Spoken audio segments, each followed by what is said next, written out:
It's the George Plaster Show. 30 years of the best sports talk in Middle Tennessee. Featuring Tennessee Radio Hall of Famer George Plaster, Tennessee Sports Hall of Fame coach Watson Brown, and Young Guns Billy Derrick and Michael Cindric. And now, here's your host, George Plaster.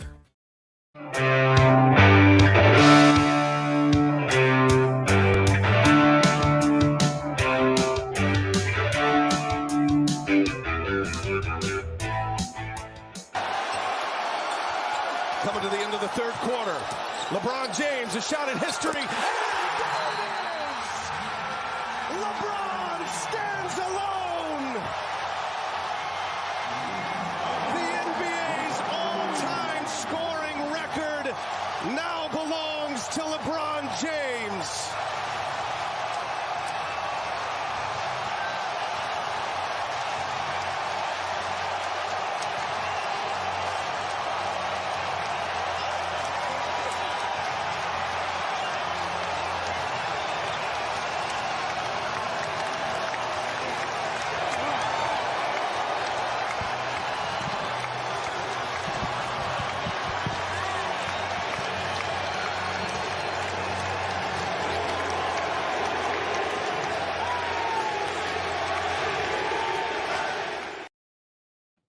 What an incredible scene last night in Los Angeles as LeBron James became the NBA's all-time leading scorer.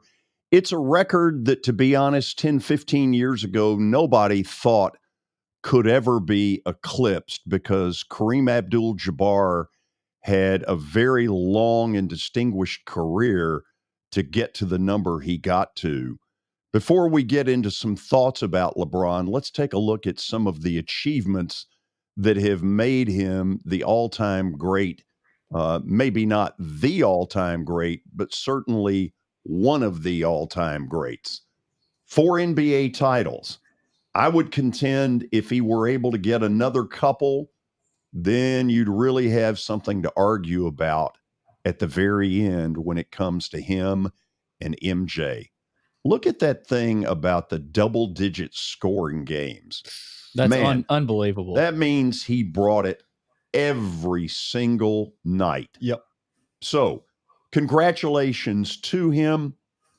Just a few 100,000 thoughts on LeBron James. Some things you may have thought of, some things you may not. If you think about it, the last 2 years have been really rough for him. Because unlike the last 4 or 5 before that, he really has played in no games that have been meaningful. Yeah, he's been a Laker. And yes, a lot of people used to think if you're a Laker, it's automatic. You're going to play for titles. Not so much so. And let me say up front, a lot of that is his fault. But nonetheless, to have had this incredible evening in the sea of mediocrity that is the Lakers, that had to feel pretty good. LeBron James grew up in an era where loyalty meant something, where it wasn't just a punchline. And so in this new era where sometimes that gets lost, here's some things I hope happen. I hope that every last player in that league would have the decency to send him some sort of a thank you note, whether it's through email, text, or all those other things I don't even know how to mention. Direct message. Yeah, exactly. Billy, thank you. Here's what I would hope those messages would say. Number 1, LeBron, thank you for taking the mantle when Michael Jordan retired. Nobody else could have taken it the way you took it. Thank you for leading this league into continued prosperity. Jordan started it. LeBron has continued it. I would hope that any of these players, and I would hope every last one of them, would say something to him in some form or fashion, thanking him for the fact that all those zeros in their salaries, he has something to do with. No, it's not Adam Silver. I like Adam Silver. but it's LeBron James that has been the one to lead this league and lead these players. I hope they show some level of appreciation. Now, has LeBron been perfect? Of course not. And he's made mistakes that have had even his biggest fans questioning him. None more than that stupid show that he did with that idiot Jim Gray called Decision. A lot of y'all remember it. It was the night he told Cleveland goodbye and said, I'm going to Miami Beach. Not 5, not 6, not 7, 9, not 8. It was one of the biggest mistakes he ever made. And as most of you know, he got burned in effigy in Cleveland. He was basically told by his hometown, you're not fit to deal with. We don't want you. That had to feel bad. That had to cause LeBron James a lot of bitterness. Think about it. If you ever got told you're not fit to deal with, you wouldn't appreciate it. So what did LeBron James do? Well, he just basically bowed his head and got down to his charity work. And went back earlier today to take a look at some of the specifics of his charity work, because to me, this is the piece of him that has made him not just a great basketball player, but a damn good human being. It's called I Promise. I Promise is a school that he created during all that turmoil when Cleveland didn't really want him. His hometown of Akron, Ohio, was the recipient. He put $20 million worth of seed money into this through his foundation to make sure that it would work. And since then, he has put $1 million a year into improving teacher salaries and trying to see to it that kids had classroom sizes that would work.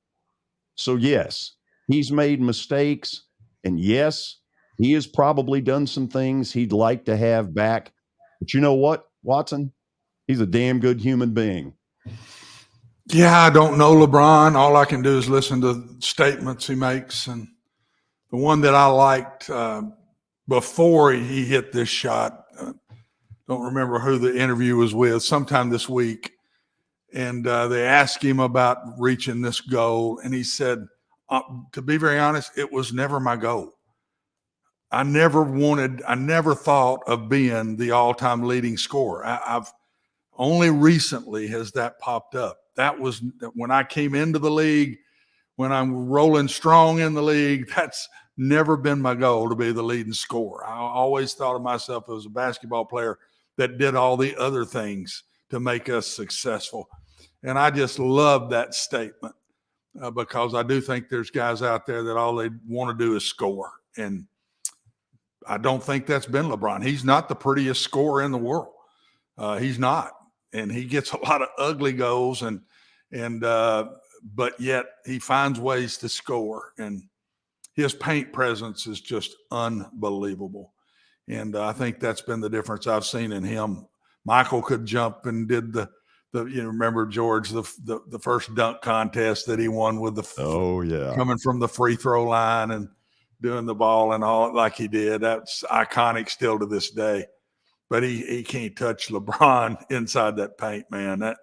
The guy is unbelievable in there, and I just think he's a complete basketball player. I don't think of LeBron as a great scorer, and yet here he is in the history of all time, the leading scorer of the NBA. And I don't think of him still to this day as a great scorer. I think of him as a great basketball player and all the other things that he does so well. It's just amazing, too, when you look at his career, to see the way, too, that he has really made a lot of his, what people would say, his weaknesses in the first couple of years. I mean, some of his strengths, the way that, yeah, you still don't see him as a scorer, but, man, just to see the way that he can shoot the ball now, in so many ways when he came into the league that he couldn't, to see the way that, he's always been a really, really good passer, but he's adapted his game in a lot of ways that has been impressive. And gosh, I mean, for since he's been in the league, it's felt like every year it's 29-8-8. I mean, he's just been the model of complete consistency. And it's been so impressive to watch. I mean, to see what he's doing now, 38, 39 years old, and it doesn't look like he's missed a beat. I mean, it's amazing. And it was, I never got to watch Jordan, never got to fully really appreciate his greatness, but I've gotten to see this guy, and he's pretty special. Watson, if I was going to guess as to where all this goes down the road, my gut feeling is that in a couple of years, a little bit of combination of two things here. I think he is very frustrated with Laker management, although about 50% of what he's frustrated about, he's got to look in the mirror and realize that he perpetuated. But there's another 50% out there that I believe he thinks they have not done enough to put a championship level model around him. I think he's going to leave the Lakers. I think he's going to mastermind, probably with Adam Silver, some sort of a deal where he can go play with his son for 1 year and then ride off into the sunset. I hope he doesn't stay too long, George. His body has taken a toll, man. He started, out of high school. He's been doing this a long, long time. And I just, when you mentioned that, I immediately thought of Brady. I just finally at 45, and he plays quarterback. He don't have to do all LeBron has to do in basketball. And he's protected so well. But I started finally seeing a fall off. And I just feel sorry for these guys that stay too long. And I don't want him to be one of those. And but I have to put him as the best because the time that the length of time he's done this goes past so many people, and there's nothing that he can't do on the basketball floor. A lot of these great ones were shooters, were big, tall guys that they could stay in the paint, but LeBron can do everything. So I have to put him, and I'm a big Michael Jordan fan now. I did grow up watching Michael.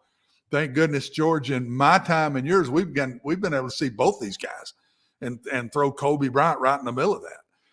And but the thing that just impresses the dickens out of me is the other statement I heard him make is the one thing I've always done is I've been able to look at myself and say, not listen to somebody else tell me, but look at myself and see where my weaknesses are.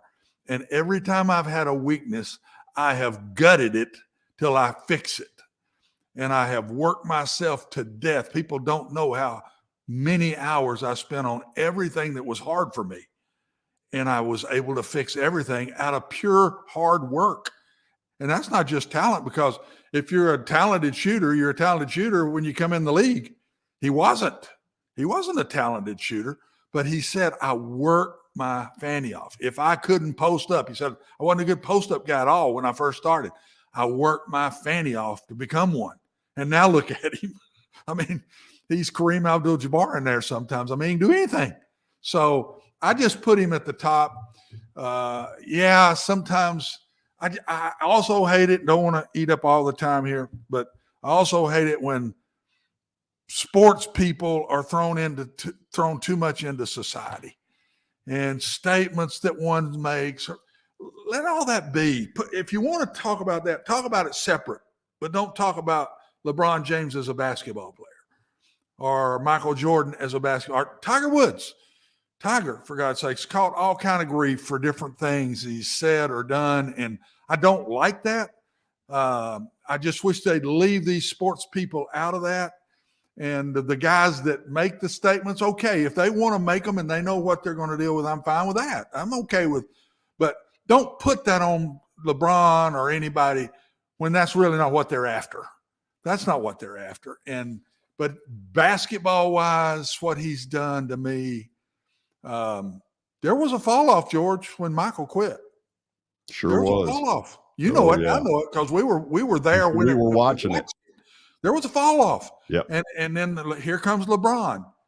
And it took LeBron a little bit. Yeah. Michael, you all may be too young to even remember that. LeBron came into the league now, and he had a long way to go. Right.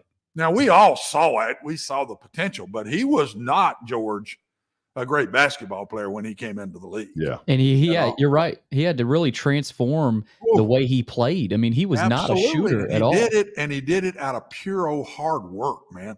And if there's anything these young kids coming up wanting to be this and wanting to be that, study that guy. Study his work habits and his off-season things that he did. And I throw Kobe Bryant in there too. Yeah. I don't know about Michael. I don't remember all the conversation about how hard he worked. He may did. I don't know. But I know Kobe did, and I really know LeBron did. He was a hard-working man and wanted to be the best he could be out of hard work. My favorite is the kid from Akron. I love how they, that's the story, Watson. That's where it all started. True story. It's a true story. I mean, he just walked right out of high school. Yeah. Can you imagine that? I mean, no wonder he wasn't a great player when he came out. He's coming straight out of high school, for God's sakes. I mean, unbelievable. Do you guys feel like the biggest jump for him was when after he lost that finals to Dallas and kind of that when he went, I think they beat Oklahoma City the next year. Do you feel like in between that gap, because he caught a lot of crap in that series against Dallas for not really performing well in the fourth quarter? And is that would you guys say that was one of the bigger jumps for him when you saw him transform? I'll go to the playoff series in Boston where Cleveland got beat his first go round, and they were not really very competitive, and he caught unmitigated hell. He did. Because he really was nowhere to be found. I know we need to run here in a minute. I do hope that every last person in that league has the decency to say thank you for the reasons I put out there earlier in the show, because if anybody deserves it, it's LeBron James. After the break, we're going to do something we did a week ago, because I think a lot of you enjoyed getting to see a big chunk of an important Titans decision. Mike Vrabel spoke to the media yesterday after our show. We'll let you see a good 10, 12 minutes at least of that press conference. Stick around.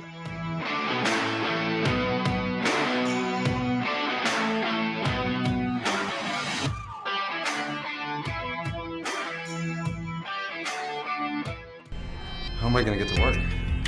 My car's totaled. Skylar, our team is making a call right now. We'll get you a rental car. Don't worry. That's a relief. Call us 24/7. We're here. We're going to help. Year number 2 of the Plaster and Friends Celebrity Bowling Night was awesome. And the reason is really simple. I chose Strike and Spare, and they were amazing.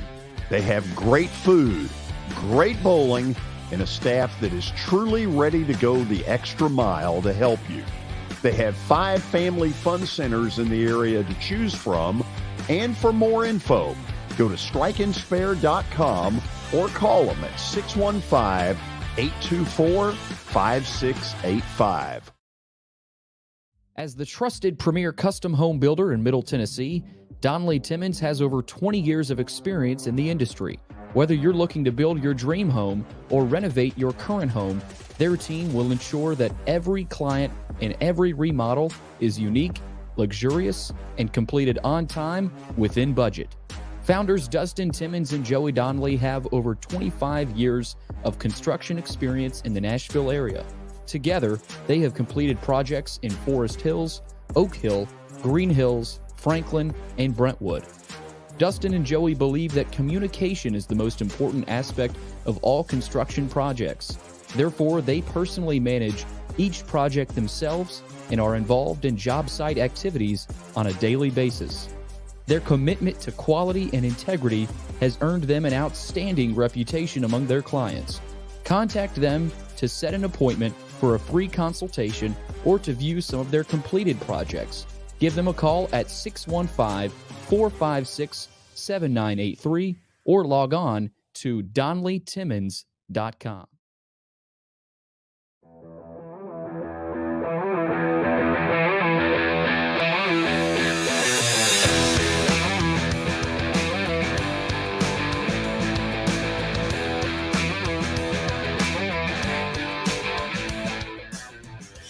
We're back, and before we go anywhere else, let me kind of say our chat room is open, and we would love later on in the second hour to take a bunch of your LeBron questions, comments, whatever the fact.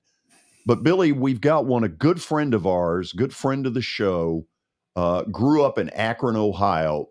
Yep. Tell us what he's got. Yeah, our buddy Andrew Jensen chimes in as we were talking about LeBron. He asks, do you think it's harder for this generation of professional athletes because in order for them to be a great, it means knocking an idol we grew up loving off their pedestal? Wow. That's a loaded question. Wow. Do you think it's harder for today's generation of athletes to knock off a great and kind of get that title? Watson? I'll kind of go the other way. Okay. I think it's harder for this generation of people to know the old guys, and will throw them out because they don't know them. Everything you're sitting here talking about LeBron James, you can say the same thing about Bill Russell, George. And a lot of people just didn't know Bill Russell and don't understand that. I think he's got a good point, but I think it works both ways. I do think it kind of works both ways. And it's hard to knock idols off. To say you're better than Michael Jordan is a feat, because a bunch of us grew up with Michael Jordan, and it's hard to get that out of our minds. And to be able to pass him and say you're the best player of all time, that's not easy to do, man, because it's so hard to do these. Every century, they're just different, George. It's just, they're different. And I just think it's really hard to compare.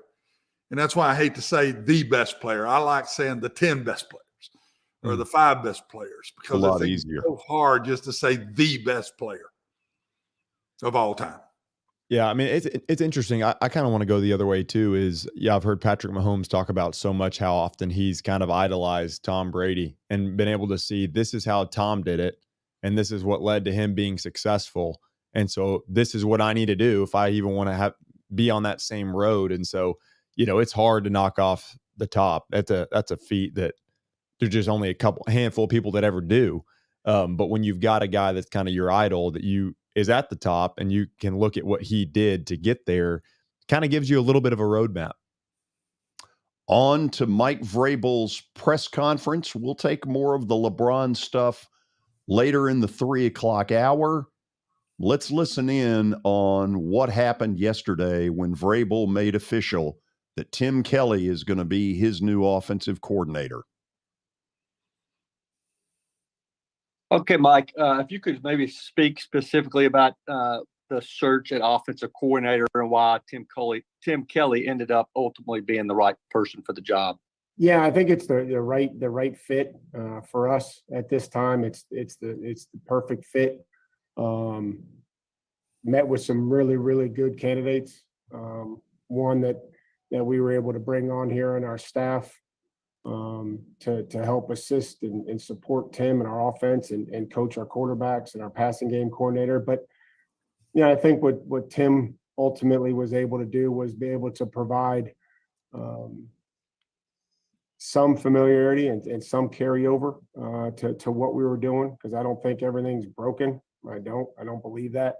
But then also be able to add some things that can really help us and take advantage of some opportunities. I've seen him, call games in this league against us. Felt like he has a great feel for the game. Going back to even last year, playing with a rookie quarterback and not having much success against us at their place, being able to shift gears and get into empty almost exclusively, and give them a chance to get back in that football game. And we were able to win. But I think his feel, his energy, his leadership, all things that came out throughout this process of multiple meetings with him and other candidates. Terry?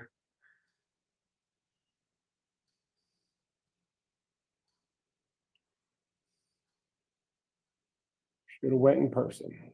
Teron. What's up, Coach? My question is in regards to the collaboration side of things. Like, how do you see everything working as far as Charles London as past game coordinator with Pat O'Hara in his role, as well as Tim Kelly in his and your addition as well? Well, I mean, I think all that is, we have to work through those types of things. I think that, the one thing that I really appreciated from where Charles has been is having been with Tim and then gone and done some stuff on his own and bringing some of what he's learned from Chicago, his time in Chicago, which what was valuable, his work in Atlanta, which is valuable. And so, his number one priority is going to be, coaching the quarterbacks, and then the pass game coordinator. I think that's an assist role, and that's, providing ideas and support and, helping Tim and everybody involved work through the weekly game plan and how we want to start off the spring and what we want to do and how we want to install things and maybe how we change the terminology. Because I think that's also important. I think, some of this stuff is going to be consistent, but there will be a lot that will force us all to learn and to grow. And I think that's probably an important time for all of that, whether it's the terminology, the runs are the runs, the plays are the plays, but how we're calling things, how we're teaching things, how we're putting things into certain buckets. Those are all things that'll probably change with Tim and Charles and my input as well. Let's try Terry again. Mike, can you talk a little bit about, I guess, the thought of, the hiring Tim in-house versus maybe hiring an offensive coordinator from the outside who might bring in different ideas and a different system? Well, I'm confident that there will be new ideas, new, concepts. Again, there's a lot of things that you can invest your time with. And, we're fairly certain that, where we've invested a lot of our time is, been in one particular system. I know that'll change in the spring. I think this will be a great time to, figure out, how much you want to invest in some of these other schemes and these ideas. You have every offense and every defense, everybody has to have an identity, which is critical, things that you're going to be able to do and then have plays off of it. So, in my interactions and my meetings with Tim, I'm very comfortable that there'll be, continue to do the things that we do well, the things that we feel like we do well, that we want to continue and enhance, and then, bring in new ideas that he has, that Charles has, or even other guys on our staff. I've got Teresa's question here. What do you like about Lori and what she can bring to the defense? Well, I thought her knowledge was excellent. I enjoyed our meetings that we were able to have at the Senior Bowl. She's done it. She's done it. She's got experience in this league, and excited to be able to bring on somebody that's worked with a lot of great players and been around great defenses in Tampa. So that and I know that she'll primarily start out working with the outside linebackers. I think that her and Ryan Crow will make a great team, and he'll help her as she transitions to working with the outside linebackers. Corey Curtis.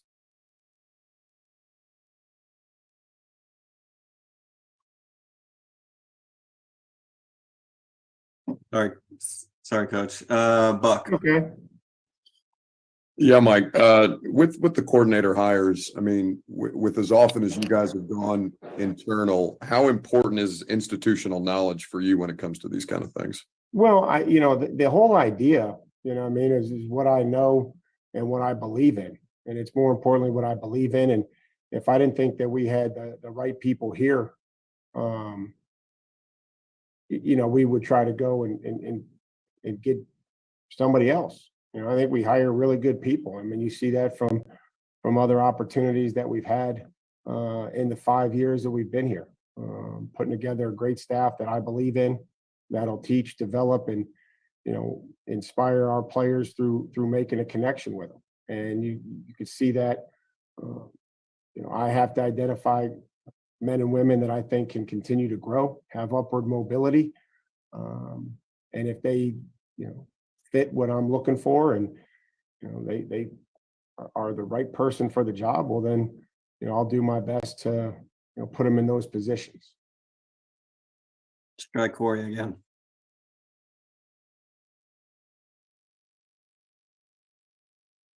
Or not. Paul Carthy.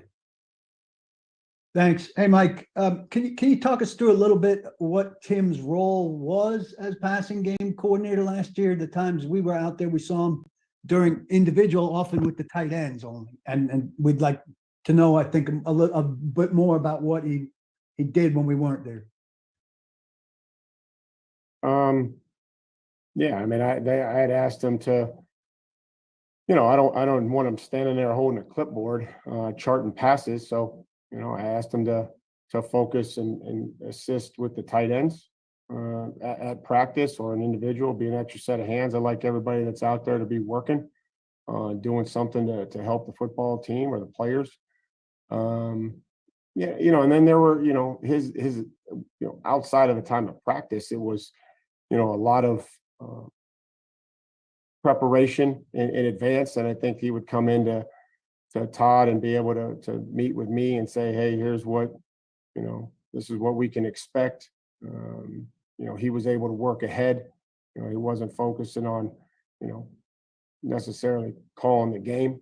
I think he was helped put together the first and second down passing game, and would communicate with Todd, look through the third down, present that, and then ultimately, we go in with a game plan, and then, it has to get executed, and it has to, and somebody's got to call it. So, it wasn't like when it was a pass, it was Tim's responsibility. Tim was here to support the offense and to provide, working knowledge of the defense, and to be able to help with the first and second down installation, third down, and then worked with Todd as well as myself in the red zone. Joe Rexrode. So following up on that, Mike, so with Charles then, would that part of his job be the same in addition to coaching quarterbacks, or is it a totally different role that's primarily focused on quarterbacks? Well, I mean, it's going to, he won't be able to probably do as much going forward, Joe, with the responsibility of the quarterbacks. I see him, bringing the ideas that he had, and when we met, and communicating and helping us put together the best plan in the spring, and then ultimately helping Tim as we go through training camp, and then into the season. So there's one person has to make sure that they're leading the offense, and that'll be Tim, but making sure that everybody's voice is heard, and then we go in with a game plan, and then we have to execute it, and we have to make sure that we're calling a sound football game. Steve Lehman.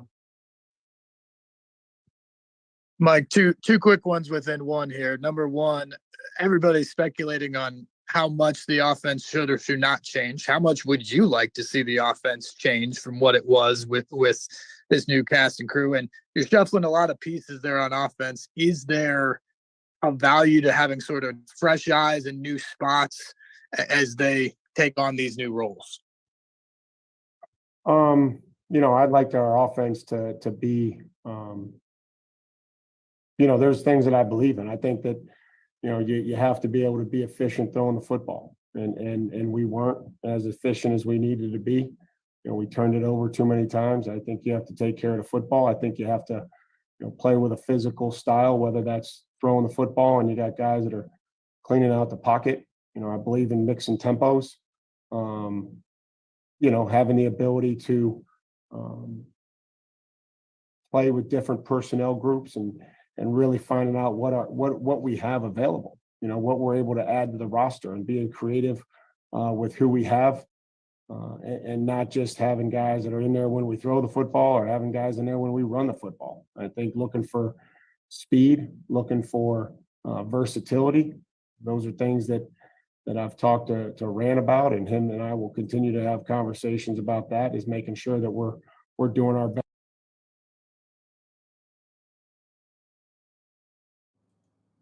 Okay, that's Mike Vrabel, and that was late yesterday afternoon's press conference. Um, hello there, Mike. And what we're going to do, we'll go to our break, and then the four of us, will get into a little bit of our own commentary of what we heard and thoughts that come up about the Titans now that this hire has been made official. Stay tuned. We're coming back.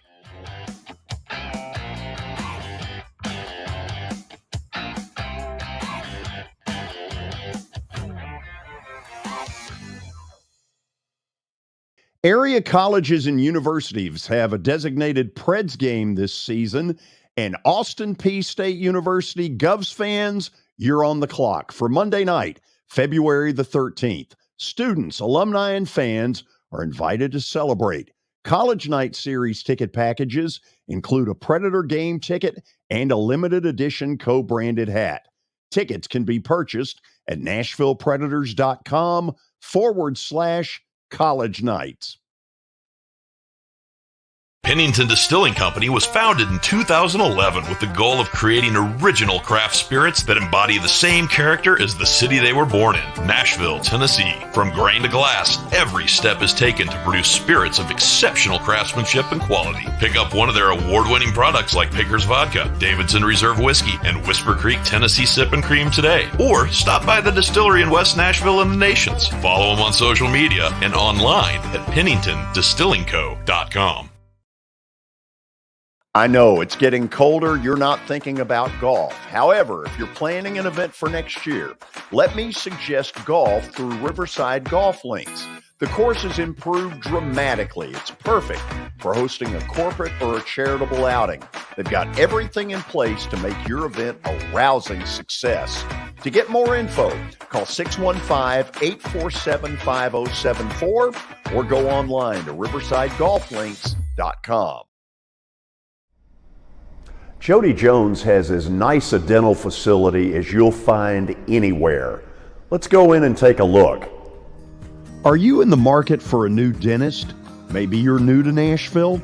Well, the place to go is Jody Jones Dentistry at 55 Music Square East, and their new facility is absolutely state-of-the-art. Jody mixes quality with comfort for the perfect dental experience. He's trusted for his creative design and committed to both the function and aesthetics of your smile. Jody is simply the total package. Don't wait. Make an appointment now at 615-259-5100.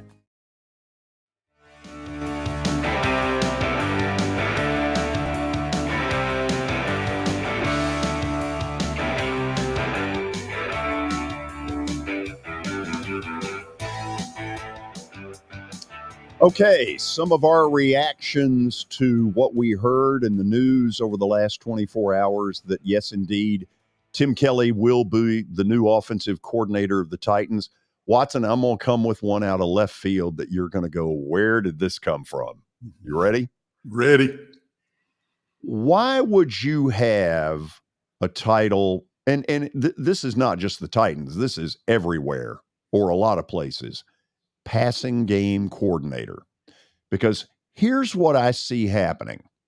If you have a guy whose total responsibility, let's just say, is the passing game, and your passing game sucks, as the Titans did a year ago, does an offensive coordinator end up having to listen to a passing game you got to throw it more. I got to get more yards. I got to show that I'm doing something.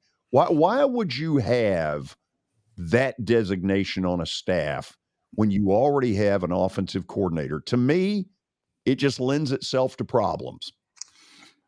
It's for hiring purposes, 100%. The guy's a quarterback coach somewhere and he gets a title boost by going to another place. That's the way you bring him in. Like in the NFL, you can't hire an assistant from a staff and him take the same title on another staff unless his contract's up or that coach lets him go. So it's procedural. It's procedural. So if you're the Falcons and you're the quarterback coach and Mike wants to bring him on his staff, then he has to have a title higher than quarterback coach to be able to hire him from the Falcons. And so that's basically what it is. And that happens in college the same way. There were different guys I'd try to hire, and if I didn't give them some form of a title, they just didn't feel like it was best for them to leave. And so I'd come up with a title of whatever it might be. And, then now you see that in college a lot. They're running game coordinators, passing game coordinators. But once you get within the staff, George, it's up to the head coach to lay the law down. And if he's part of the game plan as the passing game coordinator, if he calls the passes on Sunday as the passing game coordinator, I was on the staff that way. I was at my first job ever, 23 years old, with Pat Dye, and we're running the Wishbone. And we didn't have a coordinator. Everybody was part of the staff, but he set it up as, okay, so-and-so, you're going to call the runs, and Watson, you're going to call the passes. Well, I had 3 calls a game. We threw Watson, it 3 times. You're our new passing game coordinator. Go over there and stand over there and hold the clipboard. I wasn't. There was no such thing in those days. I was the quarterback coach, but I was in charge of calling the passes in the game. So the guy calling the runs would say, okay, Watson, give me a pass. That's one of the hardest things I've ever done in my life. You're sitting there and you don't know when it's coming and say, okay, give me a pass. Okay, I'll throw one out. My best chewing I've ever had in my life. George, we didn't have a passing game coordinator. Oh, sorry, Watson, I cut you off. My biggest chewing I ever had in my life, George, was one of those calls. We're playing Virginia at East Carolina, and we're beating the fool out of them. We're up 55-0 or something like that. And we call a pass, it gets picked off, and I'm telling you, Pat Dye, he ate me alive. He ate me up. And I'm dumb, young, stupid. And I said, Coach, we got to call a pass sooner or later. I can't believe I ever said that, but I did. His son, who you probably know of, Pat Dye Jr., who is now an agent, does all this stuff. He's on the sidelines, and he says, Dad, are you going to let him talk to you like that? The kid is probably 12 or something. I don't know how old he was. You're talking about cringing. I wanted to go crawl in a hole. It's all off of what the head coach sets it up to be. So I think the hardest thing for Mike through this is you just named the new offensive coordinator on the guy that was the passing game coordinator. And he just said the thing we've got to improve the most on is passing the ball. It don't look right to make that guy the new coordinator, but there's so much more to it. But that's an image to me Mike's got to be able to handle, is you just moved your passing game coordinator up, which is the worst part of your offense, and the thing he says you got to improve the most. Okay, so not that I think he cares, because I think that's one of the beauties of Vrabel. I don't think what we have to say means a dadgum thing to him. Good for him that he's got that thick a skin. But I am hard-pressed to believe that he strongly considered the Kansas City duo. No, that's not him. Do you think didn't interview him. Think about what Vrabel would have looked like on the sideline when if the Titans lined up next year and started running around in a circle before a play. I mean, can you imagine what Mike Vrabel would have said? I mean, you could tell in the interview, he said a quote of we feel like, something along the lines of what we've got in house, can work, and that we didn't have to change everything. Now we can add some stuff and get more creative. That was the most interesting part of the interview for me. But him saying we don't feel like we got to just change everything and rip everything out. We do got to get more creative. We have to get some more speed on the perimeter. But you could tell that was his reasoning. And Watson, you and George both have said that over the last couple of weeks, that this is probably where Vrabel's at, and you both were right. No, I didn't think he'd go outside. And the most interesting thing, Michael, in the conversation to me was when he said, well, Tim would bring the passes in to Todd, and he'd also have to bring them and get it by me. Did you all catch that?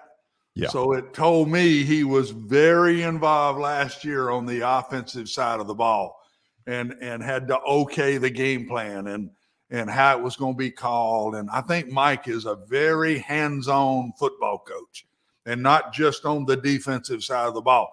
George, you remember conversations we had in the fall about that all the time. It's Todd doing all this, or is Mike over him and keeping him under control? I think Mike is got his hands on everything, and I learned that today because he admitted it and said it. Okay, so it's pretty obvious, based on what we're hearing, that they think the gap, if they're even remotely healthy, is not that wide between them and Jacksonville. Right. Correct? Correct. Okay, so that they're going to make one more run at this before what? Derek Henry. Yeah. Derek and Ryan. That's the two biggies to me. Guys, they lost to the Jaguars. They had the game won. And we threw a ball intercepted for a touchdown. That's the winning score of the game. Right, but to be honest, they were done a favor.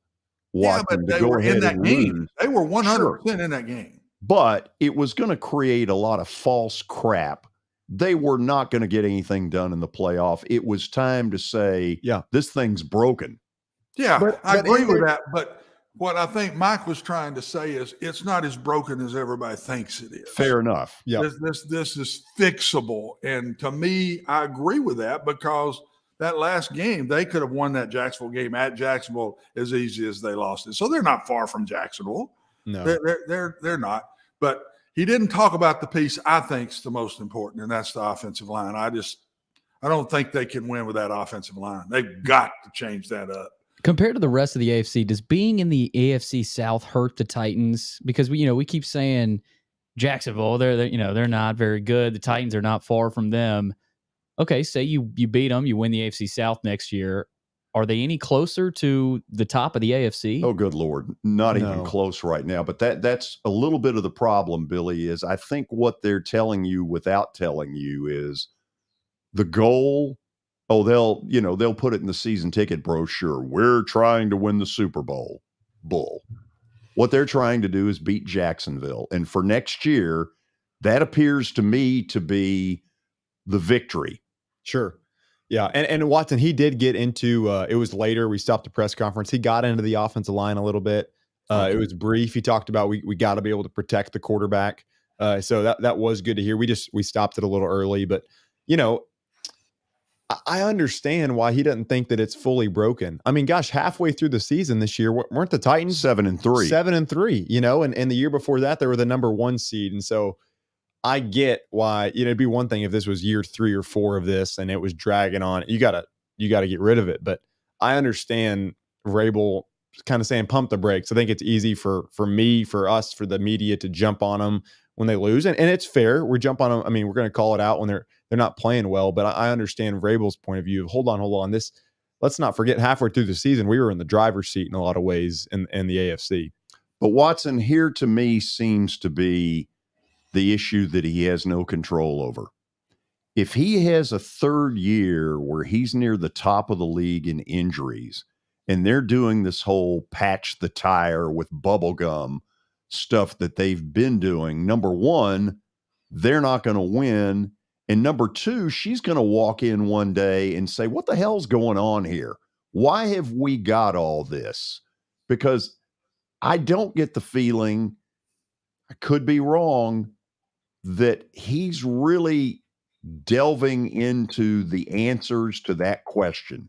Why is it happening? Yeah, and I got 2 thoughts on that. Injury is an interesting piece, and to me, first of all, people don't care. They just want you to win. Yep. They don't want to listen That's right. to it. They don't want to listen to it. They don't. It goes in one ear and out the other. Oh, okay, I got injuries. So does everybody. But that's not true. I've talked George on the show. I'll quickly bring it up again. At one of the places I was at, we won the conference championship. We had everybody back the next year. And we got devastated with injuries. We had 42 players miss games. 26 players had surgeries. So we ended up with a very average old season, and nobody cares. They don't want to hear that. Hey, you just won the championship. You ought to be winning it again. Second thing, the thing that interested me big that we've not gotten to yet is they're putting down an artificial surface, a form of an artificial surface, and they're catching a lot of grief about it. They're catching a lot of grief through the league about it. And Mike's comment was, our surface has been so bad, our grass surface has been so bad that he thinks that might have been what's caused some of their injuries. So don't think he's not thinking about it. Right. Well, Well, he's trying to put something together to stop it. But George, if it happens to him again, it just happens. They're not going to give him a break. Mm-hmm. If he were to go, 10 and whatever, 6 and 12 or whatever, if he had a poor year and he had these same injuries again, they're not going to care. I don't know if he'd be around. He'd probably be gone. They don't care. yeah. I've been in this business a long time. People do not care about injuries. They just don't. So Watson, this is going to be one of the things that'll change if and when they get into a new dome. If you go back to the early days of when it was Adelphia Coliseum, John Madden on Monday Night Football ripped the daylights out of the condition of the surface. I can remember Donnie Nicky taking me one time to the end zone on a Sunday morning when I was there earlier and showing me rock in the end zone. Now, I don't pretend to know what the deal is. I'm not an agronomist. That's not ideal. An What, agronomist. an agronomist? The rock in the end zone. Isn't agronomist like grass growing? Cro-Magnon. Look it up. If you could listen, I'm impressed if that's Yeah. right. How do you spell it? I don't even know how to start with an A. You don't even know how to cut grass, so quit getting on Michael too Well, I much. do. I'm not getting on him. He's the one started on me. George, you're right. Agronomy is a branch of agriculture dealing with field crop management. Herbicide carryover. Number 2, yellow corn. Probably and does. I alcohol. think you get away with that one, George. You'll get away with that. Yeah. Wow. So I don't know, but there has been a history of grass growing problems in this stadium. For those people sitting in the upper deck, they've done a better job of bringing in new turf, after TSU's played. But this is a big issue that this franchise has had from day one of this stadium in 1999. I'm just telling you. Well, he's catching grief though. Yeah. There's a Interesting. lot of different. I've seen player comments, not his players, but Right. other player comments on here we go. Here's another putting in an artificial yeah. surface. Wow. and we all got to go play on that now. And so, but my point was not whether it's right or wrong with that. I think he is thinking hard about how are we going to get this injury stuff under control. Mm-hmm. And I don't think he's just letting it fly past him. I think he's really trying to spend time on it and figure it out. But one thing I love about Mike, what Mike believes, he's going to do. Absolutely. And I love that about him. There's got to be one boss. Whether it's right or wrong, it's his signature on that football team. Mm-hmm. And do it the way you think's right and listen to other people. And if you can add to it, but do it the way you think you ought to do it. Man, Mike Vrabel does that as good as anybody in the NFL. He's going to do it his way. And that'll never change. Never change with him. I don't care where he goes. That's Mike. Okay.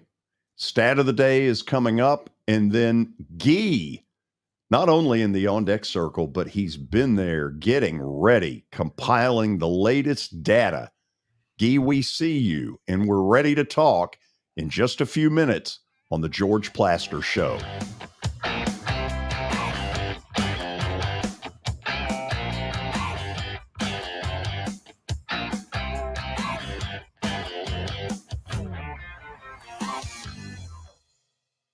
Hey, thank you for meeting with me today. The insurance company has made an offer. Already? How? They've offered you the entire policy. Thank you, Blair.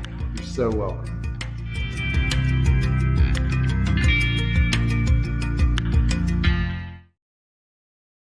Forget the fact that Sir Speedy Music City is owned by my BGA classmate James Warren. Their work stands on its own merit. James and his staff do incredible work, as evidenced by the huge banners at the Plaster and Friends Celebrity Bowling Night. If you're looking for quality to help your marketing and business communications, and you want it at a reasonable price, these are your folks.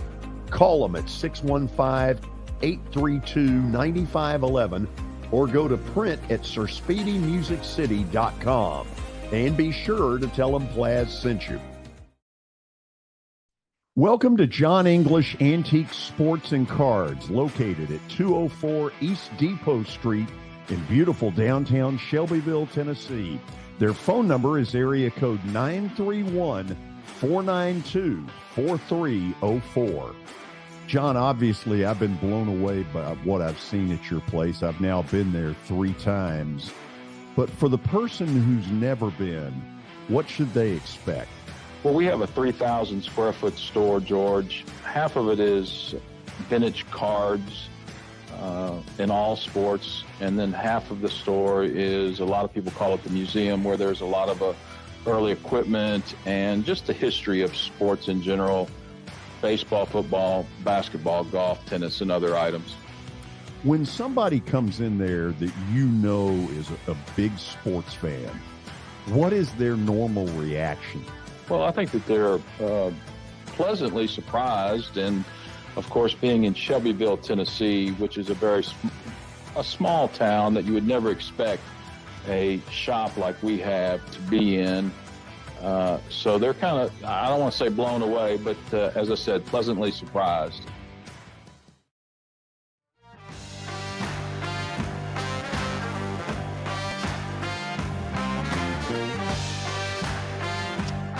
Welcome back in. Final segment of the first hour here on the George Plaster Show. It's just about time for Stat of the Day. Of course, it's brought to you by John English Antique Sports and Cards in Shelbyville, Tennessee. You can find them at 204 East Depot Street, Tuesday through Friday from noon to 5. Also Saturdays from 10 a.m. to 5. Give them a call at 931-492-4304. Again, that's 931-492-4304.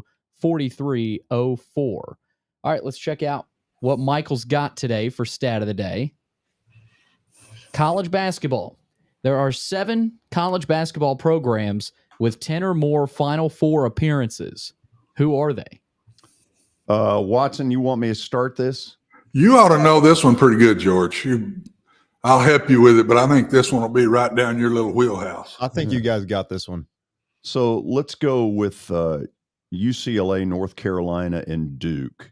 Indiana? And the obvious 3. Watson, I'm not sure. Indiana's made it 4 times. Yeah, but 10 or more. Indiana is not. No, that's too many for Indiana. Yeah. I read the question wrong. I thought it meant 4 Final Four. Oh, that's okay. 10 you said 3, George, so far? Okay, Yeah. so UCLA, North Carolina, and Duke. Ding, ding, ding. Are Kansas. Obvious ones. Kansas is another one. Mm-hmm. Okay, you got 3 more. Okay. What about Villanova? I thought about Villanova, and okay. Hold on a was second. A quick buzzer. Are we We're not just allowed to discussing there, Billy, old boy? You want me to give you a little bit more time to discuss? Listen, head off to a rodeo for a while we discuss these things. Listen, don't insult the rodeo. Okay. I'm going to take a darkness retreat and I'll be back. That'll be good. Okay, Watson, let's Ohio State was really good back in the day, George. Yeah, and they were one that I thought about. Let's go Ohio State. It's okay. How many is that now? That's 5. What is? We might as well say that's correct. Yeah, Ohio State. Ohio State, you're right. We haven't mentioned Kentucky. They'd have to be on. They have to be there. That's an obvious. That's 6. 6. Uno mas. Uno mas. Uno mas. You know, in the old days, Cincinnati would have been there, but I don't think they're there. You know, under Oscar Robertson, stuff like that. Come on, we got to get this one. The old Big East, Syracuse, Villanova, Georgetown. I don't think any of those were. I don't think Houston was. I know I'm missing an obvious. Oh, you're gonna here. kick yourself. Do we give him a hint, Michael, or no? No. What about the Big 12? Is there anybody else other than Kansas in the Big 12?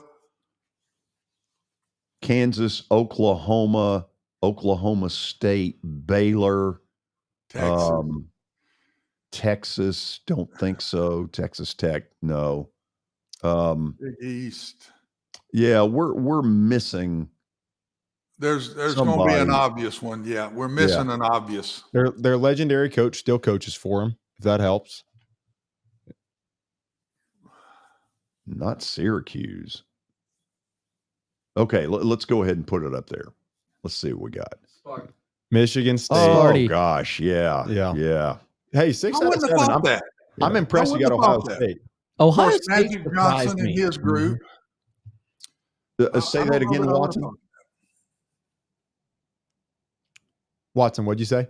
I said I don't know that I would have thought that, but then I think back about Magic Johnson and in that group. So they work pretty good. Been good a long time, haven't they? Mm-hmm. Let's bring Guy up here as we start the 3 o'clock hour and find out how many of these he thinks he had. Guy, how are you? I'm good. How many of them you think you got? I did not have Ohio State. Yeah. You had the rest? Had the rest.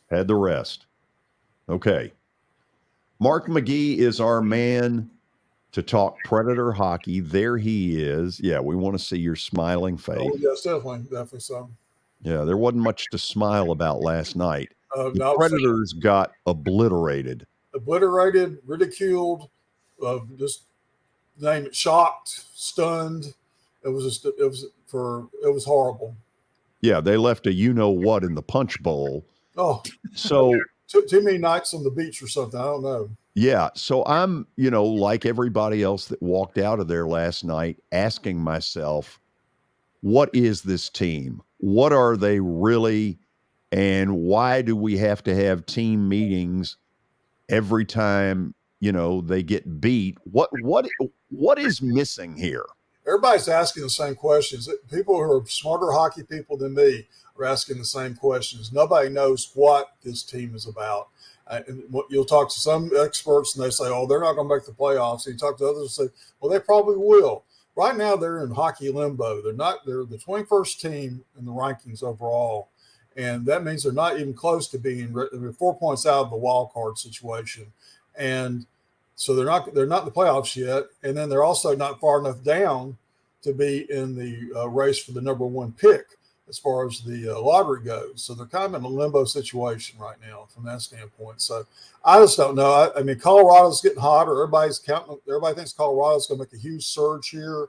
They're healthier than they have been. Calgary is kind of like the Predators. Who knows which Calgary team is going to come out and play every night? They're very similar. And I think you said that's one where they could hop up and maybe take over Calgary's position. They're still one out of being in the playoffs. Minnesota may be dropping a little bit right now. I don't know. They're kind of been in and out as well.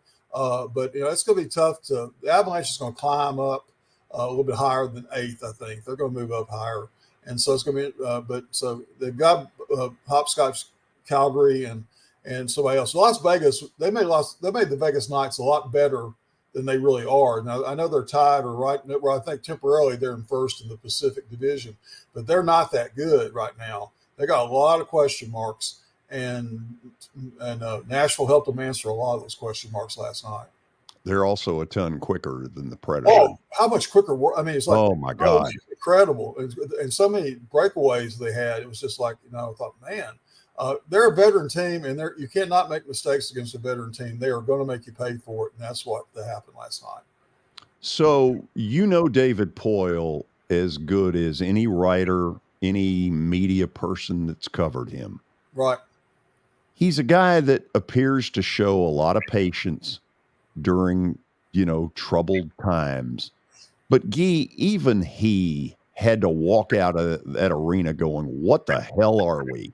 Usually I see him after a game when he walks out. I didn't get to see him last night. I can kind of tell sometimes just how upset he is or whatever. So, but I didn't get a chance to check last night. Yeah, I'm sure he was frustrated and disgusted because that was a game. Those were 2 points they really needed to have.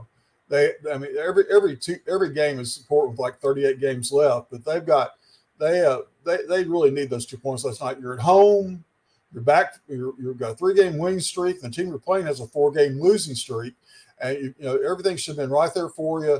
And after the first 5 minutes, everything just collapsed. It was like they didn't know how to play anymore. So Watson, rightly so, accuses me of being kind of a roller coaster ride. When it's good, man, I'm the cheerleader, and when it's down, I'm henny penny, the sky is falling. Go ahead, Watson. Go ahead, do your head. Whatever. I agree, 100%. Right.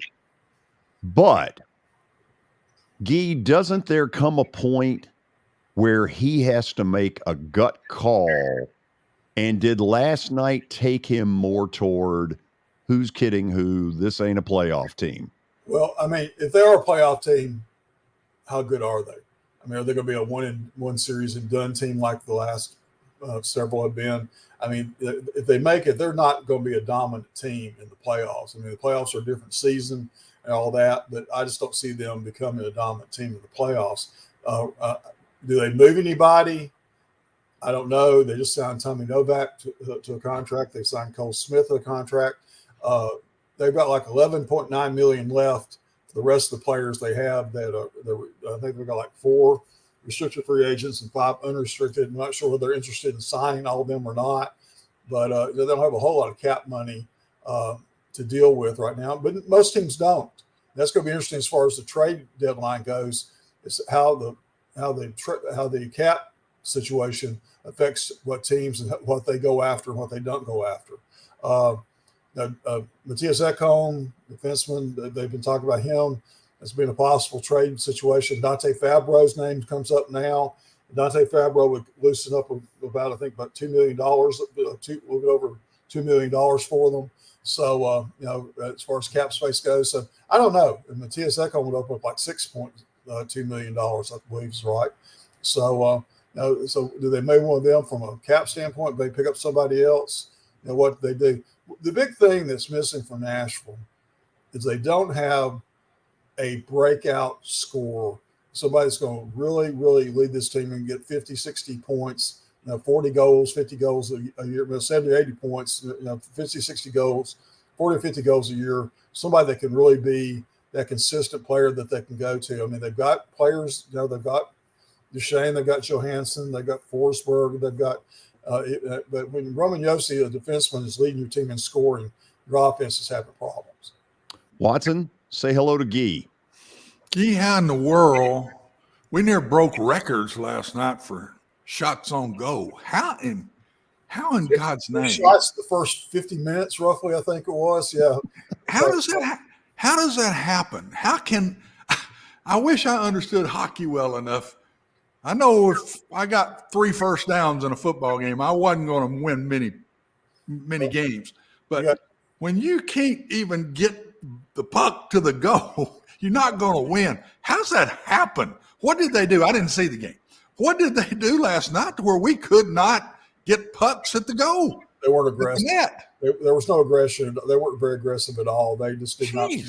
Their forecheck was almost non-existent after the first 5 or 6 minutes, and they didn't do much to force Las Vegas, the Vegas Knights, in the defensive zone, in their offensive zone.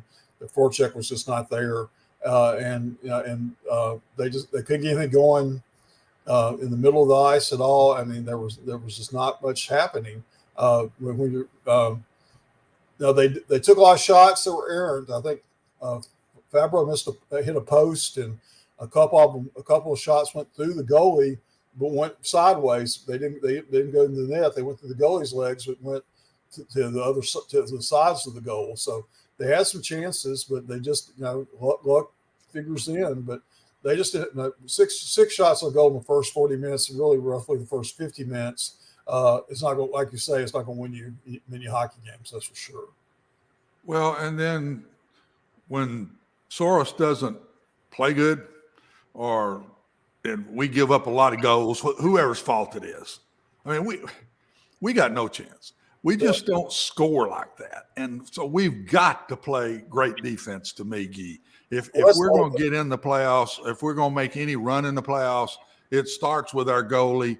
And I don't know. I'm not sure if I'm the coach, I wouldn't regroup this whole thing and say, let's play defense out here.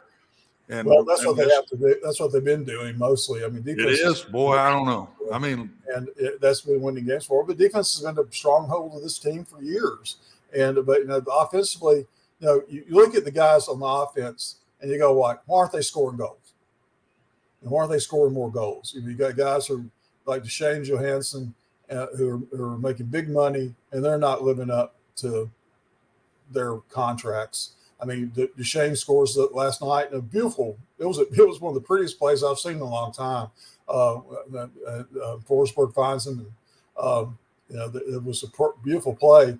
But it just there weren't any more of those after that. And offensively, they've got to find some firepower. They've got to be more aggressive. Offensively, they got to shoot the puck. That's one thing you hear. I don't know whether, George, you hear that around you a lot, but that's one thing I hear a lot around people I sit with. Why don't you shoot the puck instead of passing it? And that's been a problem they've had in the past, I think, too. They don't really charge the goal like they should. But Barry Trotz used to always say, you win with ugly goals, and that means you have to put the puck near the net and somebody knock it in a rebound or knock it off another player or whatever, and they aren't doing that. Yeah. Last thing I got, George. I put the records back up, Billy, if you can, real quick, of where we are. The one major advantage I see is, other than Calgary, we're down a lot of games as far as we haven't played the number of games. These people with points are just right above us in points. And gracious, get it going here. We're sitting in a pretty spot. They've got some games in hand. They do. Yeah, I mean, we're sitting in a pretty spot. We're 4 down from being 7th, and yet we're down in games that we get to catch up. That these teams have already played more games than we have.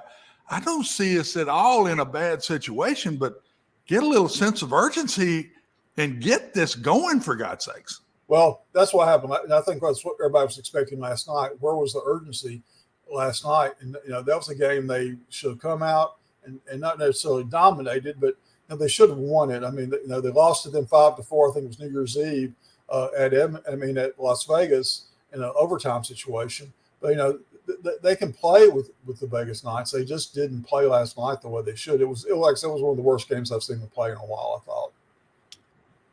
Guy, when you watch this team, is one of your main frustrations that we just don't have the guys to compete, or is it more of a coaching thing of we do have the guys, but we're not putting them in the positions to be successful? I think my big frustration is we're not fast.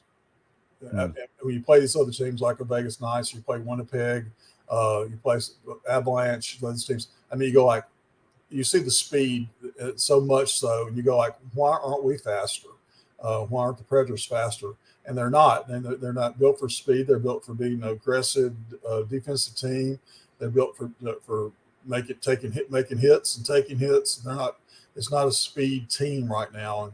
And right now that's the big thing. Speed and skill are the two big things that separate hockey teams right now. And the Predators just don't have the speed. They've got some skilled players, but they're just not fast enough. That's one thing I thought Vegas showed last night too.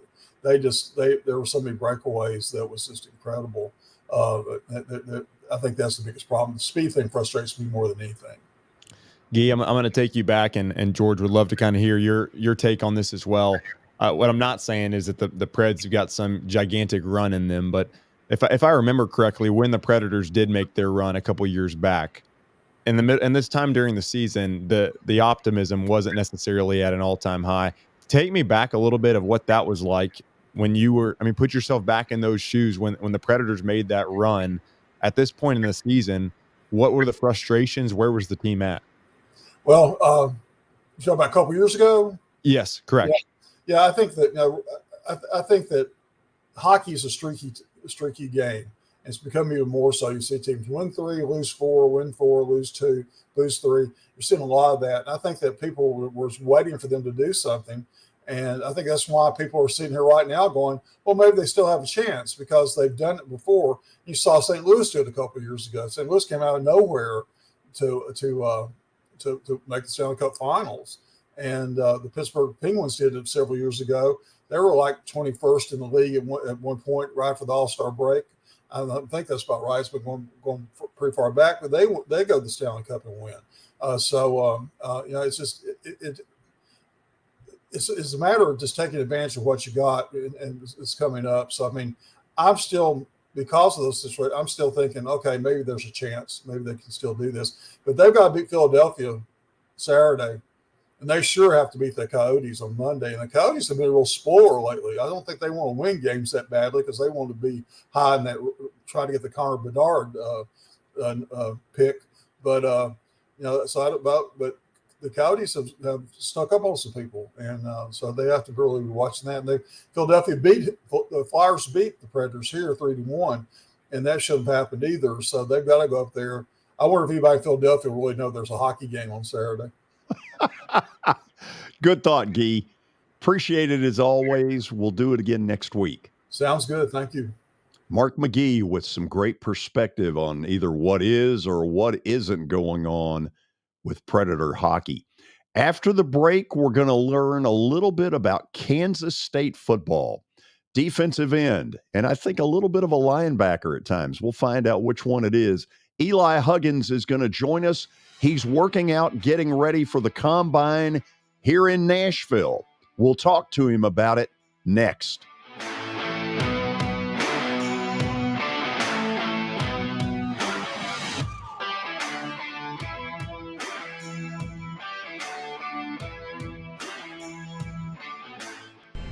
How am I going to get to work? My car's totaled. Skylar, our team is making a call right now. We'll get you a rental car. Don't worry. That's a relief. Call us 24/7. We're here. We're going to help. Year number 2 of the Plaster and Friends Celebrity Bowling Night was awesome. And the reason is really simple. I chose Strike and Spare, and they were amazing. They have great food, great bowling, and a staff that is truly ready to go the extra mile to help you. They have 5 family fun centers in the area to choose from, and for more info, go to strikeandspare.com or call them at 615-824-5685. As the trusted premier custom home builder in Middle Tennessee, Donnelly Timmons has over 20 years of experience in the industry. Whether you're looking to build your dream home or renovate your current home, their team will ensure that every client and every remodel is unique, luxurious, and completed on time within budget. Founders Dustin Timmons and Joey Donnelly have over 25 years of construction experience in the Nashville area. Together, they have completed projects in Forest Hills, Oak Hill, Green Hills, Franklin, and Brentwood. Dustin and Joey believe that communication is the most important aspect of all construction projects. Therefore, they personally manage each project themselves and are involved in job site activities on a daily basis. Their commitment to quality and integrity has earned them an outstanding reputation among their clients. Contact them to set an appointment for a free consultation or to view some of their completed projects. Give them a call at 615-456-7983 or log on to DonnellyTimmons.com.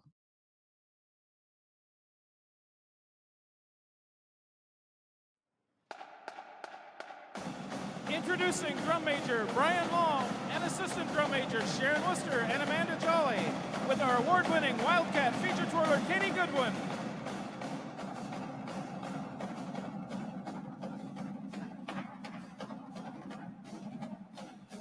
We proudly present your Kansas State University Marching Band!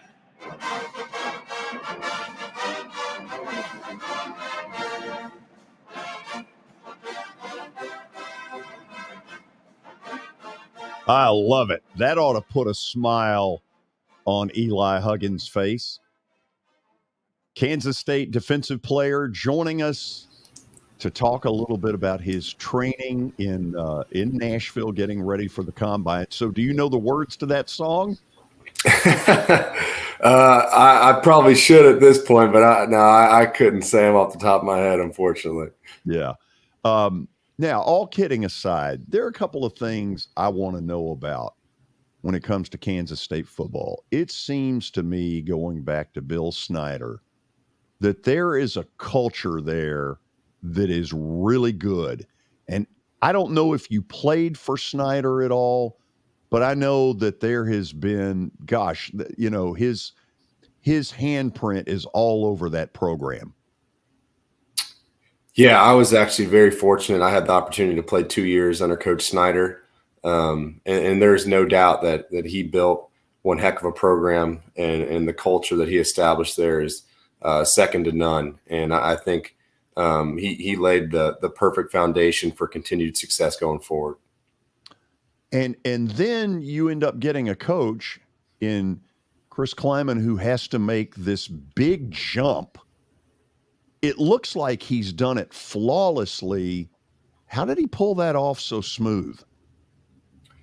Yeah, I mean, Coach Kleiman, he's the real deal. I mean, I respect him so much. I think he's exactly what the program needed when he showed up. I mean, he has been incredible to me, and he took what Coach Snyder had done and had the respect for it and appreciated it and everything, and just continued to make leaps and bounds forward and try and push that culture that's so special along to even better heights. Yeah, and the Dallas Cowboy uniforms don't hurt either, do they? No, they do not. I think we've got some of the best uniforms in college football. Oh, I'm in total agreement with you. So before I turn it over to better questions from Watson Brown, the folks at X3 have helped me with some physical therapy stuff over the years. Talk to me about what they're trying to do for you to help you be the best you can be when you get to the combine. Yeah, I mean, I'm so lucky and fortunate to have had the opportunity to come and train at X3. I mean, they're a first-class place. I mean, their facilities are great. They have everything you need. The coaches are incredible. All the support you get there from the physical therapists, just the coaches and the mental health stuff they work with and everything. I mean, I've already seen great improvements in all my numbers. I mean, we work on everything there 6 days a week, and we really train really hard there, but I can't say enough good things about them. And I'm really looking forward to training with them here for another month or so. Okay. When you say the numbers for somebody defensive end, what kind of numbers? I mean, obviously you're going to tell me 40-yard dash at some point. What other numbers we talking about? Yeah, well, I came to Kansas State as a defensive end, kind of outgrew the position though. Once I got up to about 290, 300, I made the shift to defensive tackle. So that's what I've done the last few years. But we work on all the combine drills. I mean, 40-yard dash, the 20-yard shuttle, vertical jump, broad jump, work on the bench test a lot. So we work on a number of things, the 3-cone drill, just all those main those drills that you see at the combine. That's what we're working on day in and day out. Watson, say hello to Eli Huggins. Eli, thanks for coming on with us. My first question was going to be that to you. Do you think it's worth the money from the time that you're spending and going to a new place and people you don't know that you walk into that are working you out? Do you feel like it is worth it? And is it, to add a second piece to that and let you talk about both, is it more important maybe for the interior guys more than maybe the receivers or the quarterbacks? Do you think it might mean more to you guys, or just talk about the whole piece, not knowing going in, and now that you've been there, what you think? Yeah, I mean, I think it's really huge for anybody, to be honest with you, anyone who's trying to make that step to the next level, just because there's so much value put into all these different tests and things that we do. So to have a place like X3, I mean, it is a lot of money to do the the pre-combine training and stuff. But I mean, they've established themselves and shown great results with the previous years that they've done it.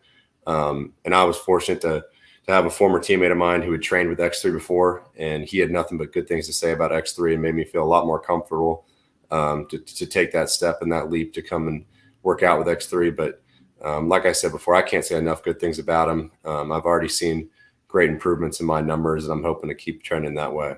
Do they work with you diet wise, all of that kind of stuff? Is that part of this? Do they put you big guys on a diet? Do they try to get you to gain weight? Do they evaluate you when you walk in the door and say, oop, I think you need to lose 10 pounds? Or is that a big part of this process? Yeah, I think that's one of the things that makes X3 special and stand out is just they have the resources to help you in any way that you need. I mean, there's a chef there making all of our meals, 3 meals a day, protein shakes, everything that you could ever want, supplements, everything. And they're working with you constantly. Where does your agent want you to be? What weight do you feel the most comfortable at? Where do you want to play at? What are your goals?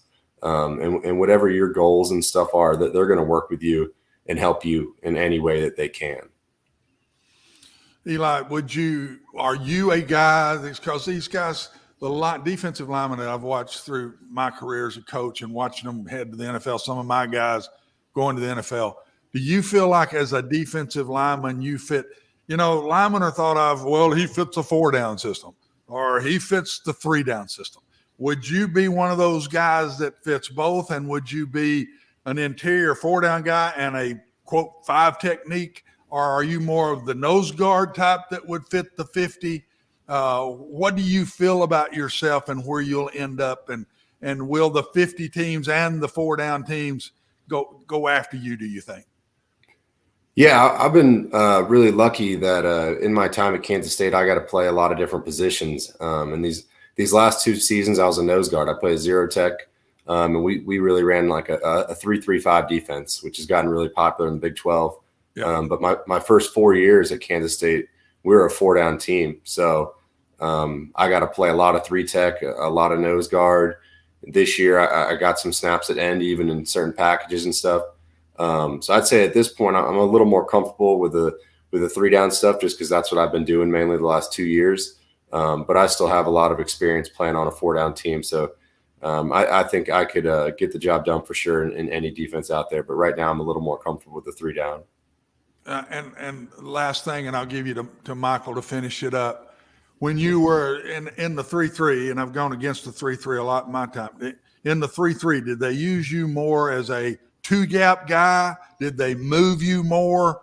How did they use you in the 3-3 the most?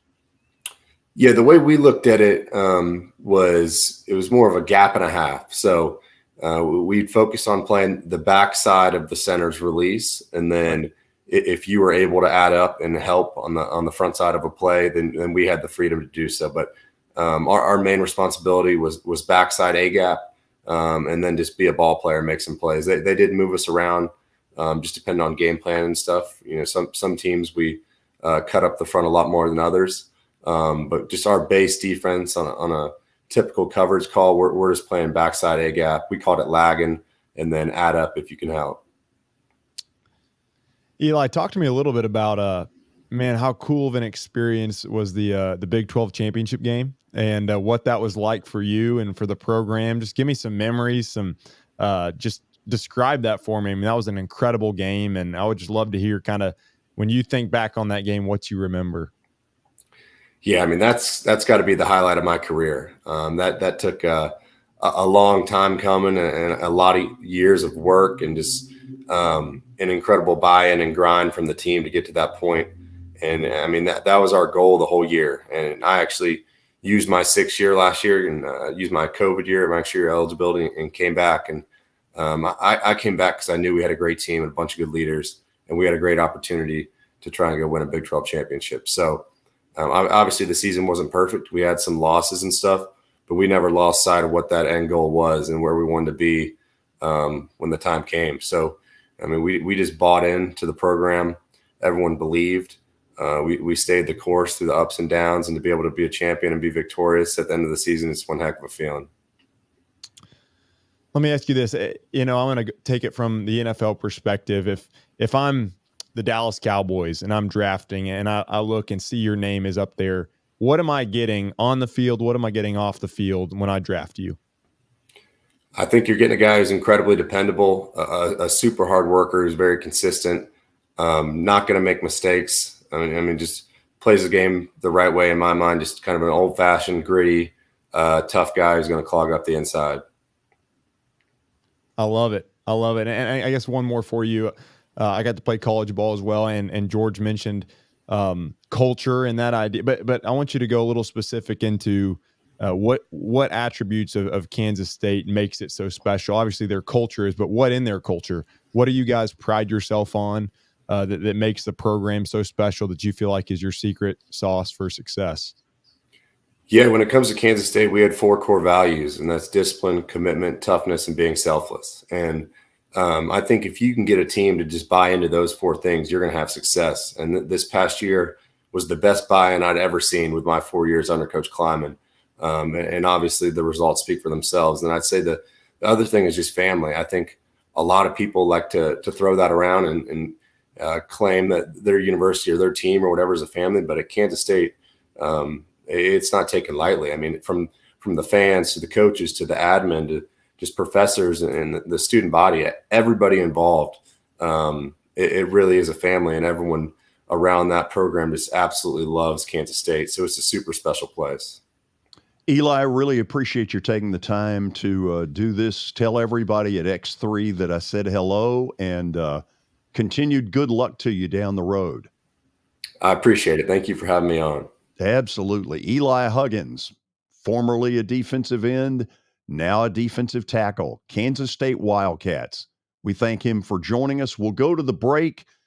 We'll check in. You got about 2 minutes if you want to get into the chat room with some LeBron stuff. Don't know how that's gone so far, but Billy, if somebody wants to do that, how do they do it?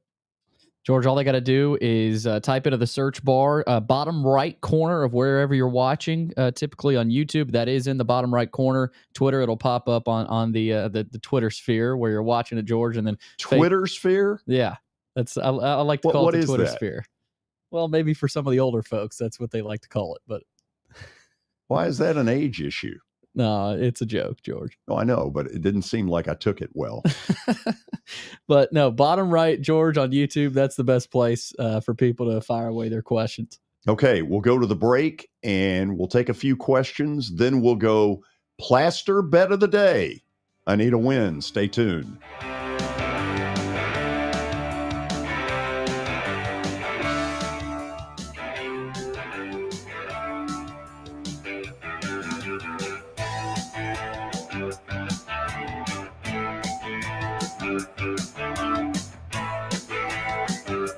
Area colleges and universities have a designated Preds game this season, and Austin Peay State University Govs fans, you're on the clock for Monday night, February the 13th. Students, alumni, and fans are invited to celebrate.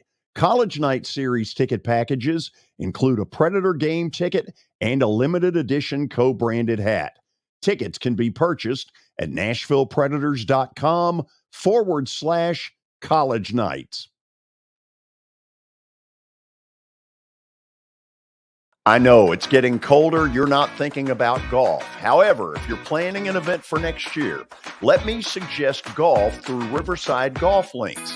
The course has improved dramatically. It's perfect for hosting a corporate or a charitable outing. They've got everything in place to make your event a rousing success. To get more info, call 615-847-5074 or go online to riversidegolflinks.com. Jody Jones has as nice a dental facility as you'll find anywhere. Let's go in and take a look. Are you in the market for a new dentist? Maybe you're new to Nashville? Well, the place to go is Jody Jones Dentistry at 55 Music Square East, and their new facility is absolutely state-of-the-art. Jody mixes quality with comfort for the perfect dental experience. He's trusted for his creative design and committed to both the function and aesthetics of your smile. Jody is simply the total package.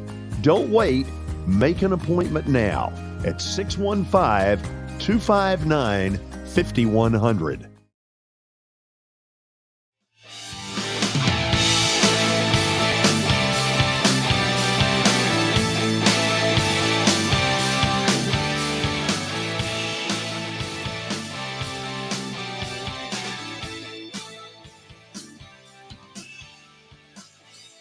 Hey, late word out of San Francisco that Brock Purdy will have surgery on February the 22nd. I'm trying to think what day of the week that is.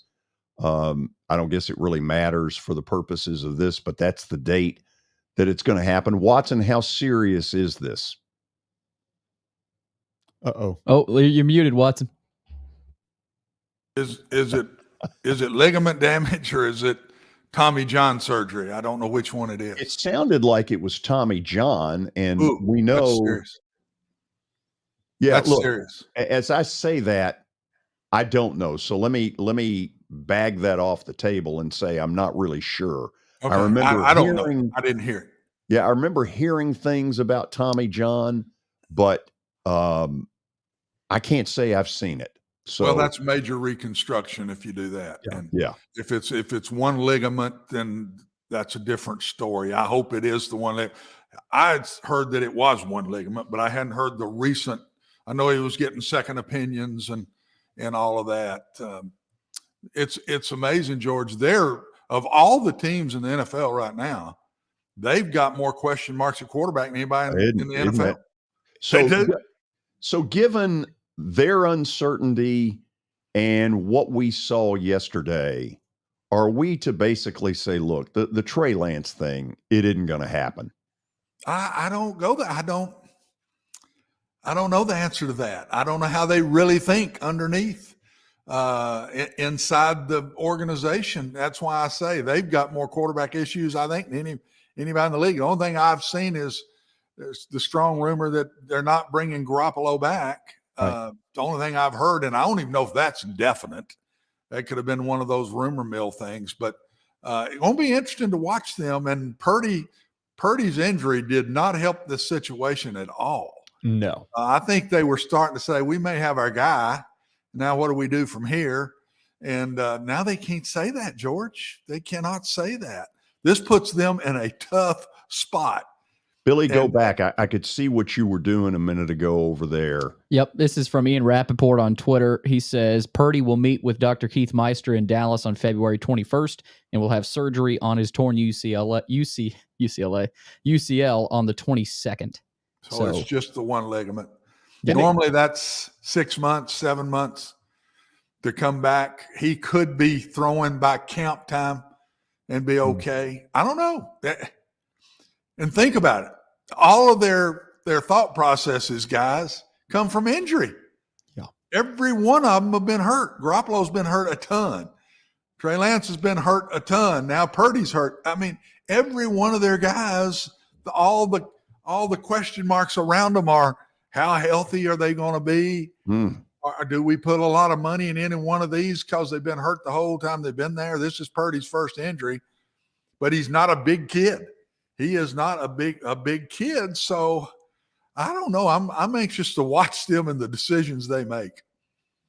Isn't it crazy how they went through all those injuries and it was a third string quarterback hurting his elbow that was the straw that kind of broke the camel's. I mean, it shows you how good San Francisco is from top to bottom, that they could withstand those, but also you feel for them. You're like, golly, I mean, can't catch a break. I mean, that is crazy. They found a way to get in the NFC Championship game and, have a chance with a third string quarterback. And it's got to be frustrating to be a San Francisco 49er fan.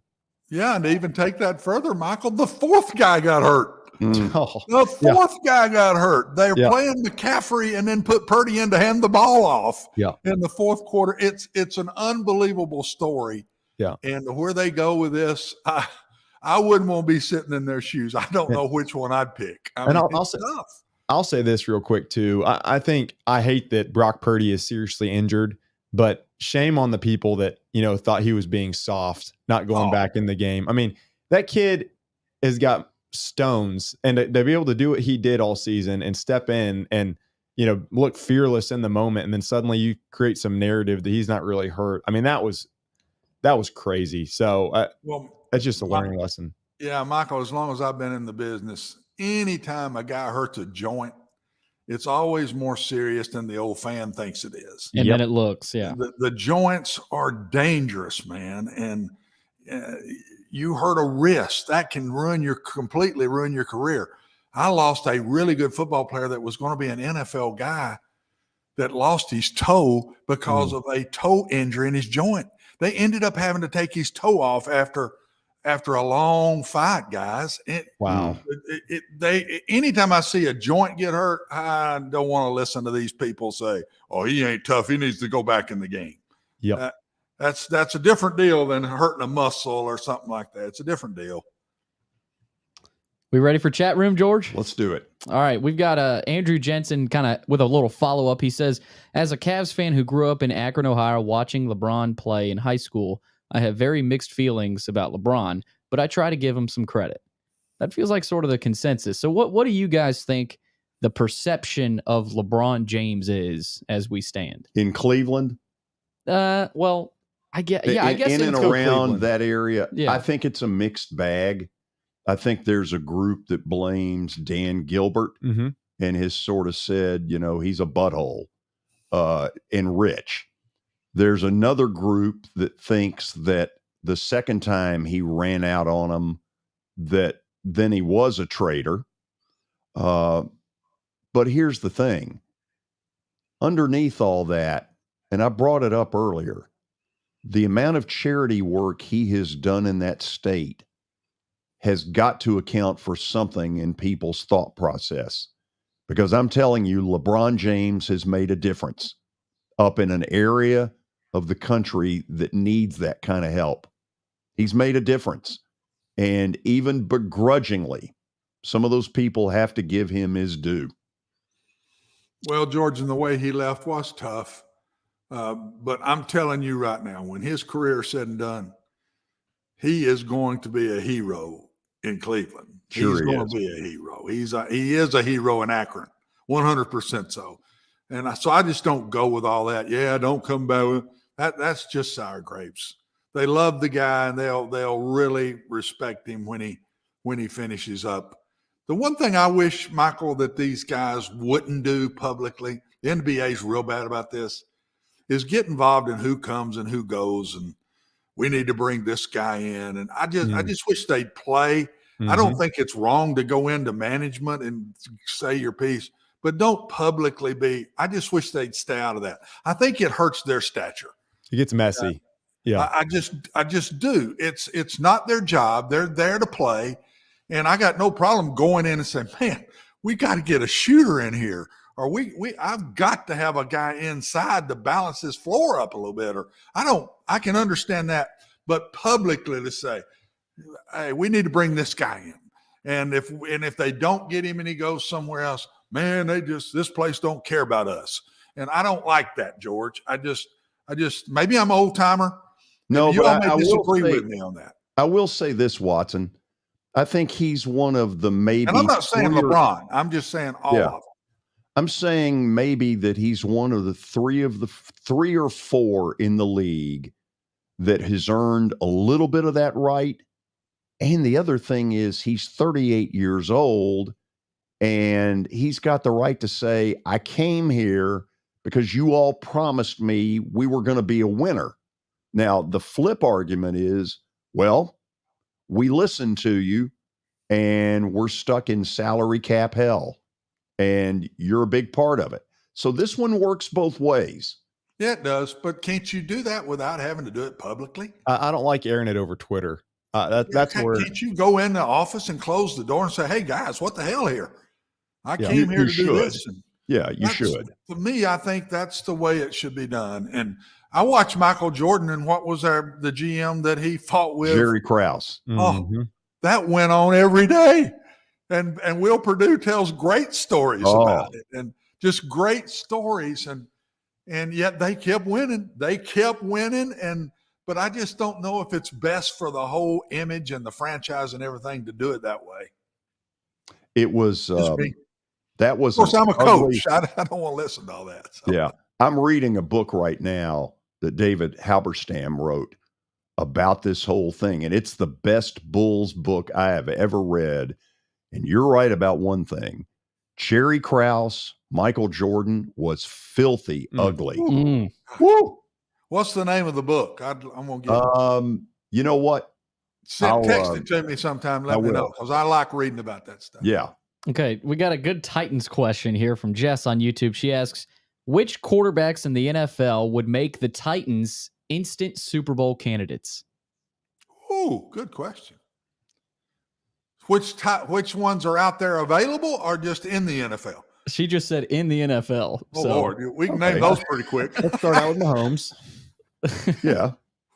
Mahomes, Burrow, Aaron Rodgers. Should we go free agents or? You think Aaron Rodgers? I say that.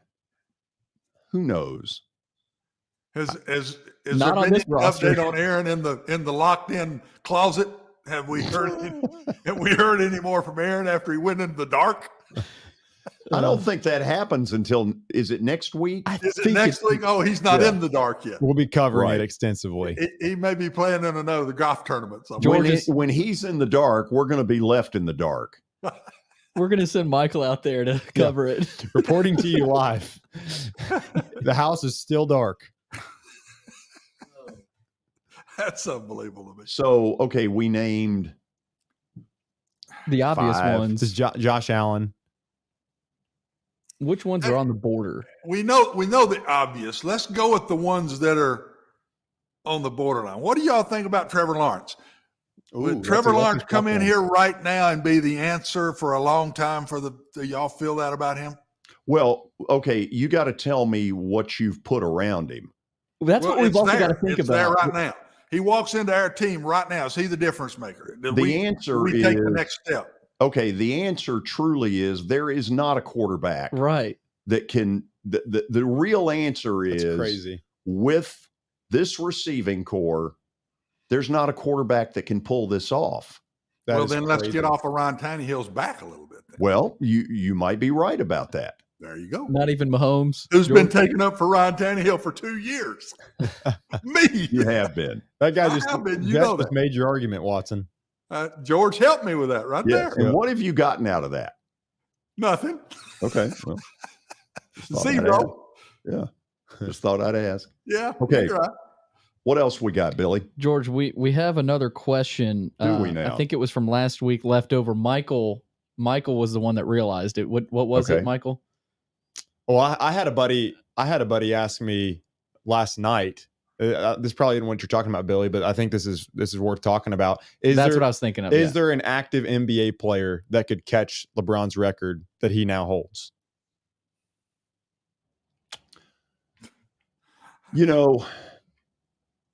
Longevity Trae is what it's all about. might be. Trae Young causes more problems in Atlanta than he's worth. That's a totally different story. Trae Young, just volume of shots. Where is he at this young an age? Luka. I mean, he started at like 14, right. basically. Yeah. No doubt. That probably is the lead answer. Kevin Durant, potentially? Yeah. Too many injuries. Yeah, didn't he tear his Achilles? LeBron, that's one thing. LeBron here recently, he can't do it. He'll never catch him because you don't play enough games. I mean, Luka's 23 and he's averaging 30. So I feel at that clip. How many points has he got right now? Does anybody know that? What's his point total? Right Luka? now? Yeah. But he's got to stay healthy. Yeah. I mean, there's just so much ahead. Yeah. Giannis is another name that's going to pop in there. Yeah. Luka is at 8,531 right now. So he's about 30,000. He's been in the league for right 5 now. years. And 2,000 points is 25 a game. So think about that. That's probably 15 more years of 25 a game. That's till he's 38. He's 23 right now. Luka, take care of your body. You can get there. You can do it. The officials may put a stop to that. They might. Too many T's. Oh my gosh. I mean, he should get a Grammy just for, all of the whole game. Just gyration. Yeah, gyrations. Yeah. You think we'll ever have another Kareem guys that can be that kind of point total guy in the paint ever again? Sure doesn't look like it. I mean, the game would have to sort of evolve back to the center. It went through needs him to on be- every play, if you remember. Yeah. I mean, every pass went to him first. And when he developed that thing, good Lord, when he would get to the apex, that's the top, Yes. Michael, of I don't need to look of it a up shot. to define it. Yeah. Apex. That would be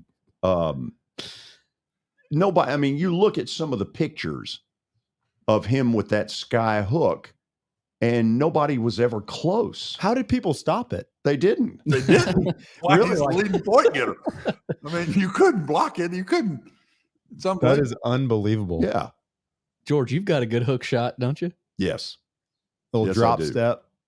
Good Yeah. drop step. Problem is, George comes up to about his waist. So Watson, thank you. Let's get to what I do with a standard of excellence that we all know. Oh, Lord. A little bit better than the hook shot. Plaster bet of the day. Oh, right. We're doing this right now. My bad, George. Well, when did you think we were going to do it? Tomorrow? One I more thought- extra commercial. I thought we had another break. My bad. It's time for Bet of the Day, brought to you by Bart Durham Injury Law. They are lawyers you can trust. Give them a call, 615-242-9000, or log on to bartdurham.com. Seems like we took on some water there at the start of that segment. I think you might have too, George. Okay, let's check out what happened last night. VCU went down to Dayton they at did. home. At home. I was surprised. Disappointed. Still above 500, couple games. Oh, yeah. Standard of excellence. Which is impressive. No so question. Tonight I'm going to surprise people because in normal times you would laugh at this. These are not normal times. Penn State may be better than Wisconsin in round ball. Billy had the all-time quote, which was, "I didn't know Penn State had a basketball program." They're one of those programs where you sort of forget they've got a basketball program. Yeah, they're in the Big Ten. I know that. Hey, favorite tonight. Obviously, they're respectable. Wisconsin's not very good this year either. No, they're not. So I think that's a safe bet. By the way, Tennessee, a 10.5-point favorite at Vandy tonight, 6:00. Does Vandy cover? They might. If Tennessee continues to sleepwalk offensively, they might. I don't think they're going to win the game outright. Yeah. But I think covering is a legitimate possibility. Tennessee's got to score 10.5 first. I mean, seriously, they cannot. Well, they got to score get their right now. offense going. Yeah. But who knows what you get out of Vandy? Right. Kentucky found them to be easy pickings a couple of weeks ago. The best stuff. Kentucky, by the way, got drilled last night. Mm-hmm. And At it home. was good to see Cal get a tee. Oh, did he really He late? sure did late in the first half. It was at Yeah. home too. Arkansas got after Yeah. him. It was super. Kentucky is tracking for the NIT right now, by the way. NIT, baby. Wow. Watson, good show. good show. Yeah. You need to win tonight, George. You need to win. You don't want those rats getting close to that ledge. No, of that I ship. know. And you'll be the lead rat coming out. You don't need those rats. They start leaping off that ship again on you, buddy. You got look out. You need to win tonight. It'll feel like the Hindenburg. Be the Hindenburg next, the Titanic. You're going to be Watson, the see you tomorrow. Titanic. See you. And see all of you tomorrow. College basketball insiders during the 2:00 hour. Then at 3:00, we're going to Baltimore to find out the very latest on Lamar Jackson and the love affair with Baltimore Ravens management. See you then.